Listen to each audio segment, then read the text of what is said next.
प्रचार प्रसार सुरू आहे, कशा पद्धतीने तुम्हाला प्रतिसाद मिळतोय?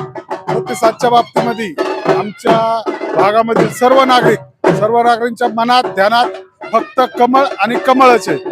कुणी किती बी लावा ताकद, कमळाशिवाय विषयच होणार नाही एवढं नक्की आहे. चारीचे चारी उमेदवार चांगल्या फरकाने निवडून येणार याची आम्ही त्रिवेणीनगरकर म्हणून ग्वाही देतो आणि सांगतो, एकच वादा, महेश दादा. काय बीजेपी येण्याचं कारण काय? कारण की पहिलेचे पक्ष होते, पहिलेचे उमेदवार होते, त्यांनी 8 वर्षात आमच्या इथं एक खडा टाकायचं सुद्धा काम केलेलं नाही. त्याच्यामुळे सर्व नागरिकांचा रोष आहे आणि ह्या रोषाचं त्यांना चांगल्या प्रकारचं फळ त्यांना भेटणार आहे. तुमच्या उमेदवारांना लोकांनी मतदान का करायचं, काम काय केलं त्यांनी? काम करायचं. आमचे 2 उमेदवार तर जुन्या गोऱ्या पार्टीचे आणि 2 उमेदवार एक्सपिरियन्स वाले. त्याच्यात आमचे बापू तिसऱ्या टर्मला उभे राहिलेले. 2 वेळा 10 वर्ष ते नगरसेवक होते.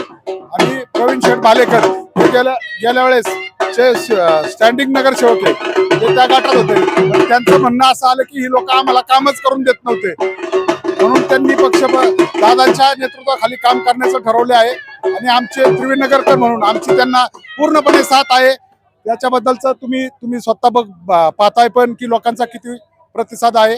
आणि असाच प्रतिसाद तुम्हाला 15 तारखेला मतपेटीमध्ये दिसून येईल याची मी त्रिवेणीनगरकर म्हणून ग्वाही देतो. जय हिंद, जय महाराष्ट्र.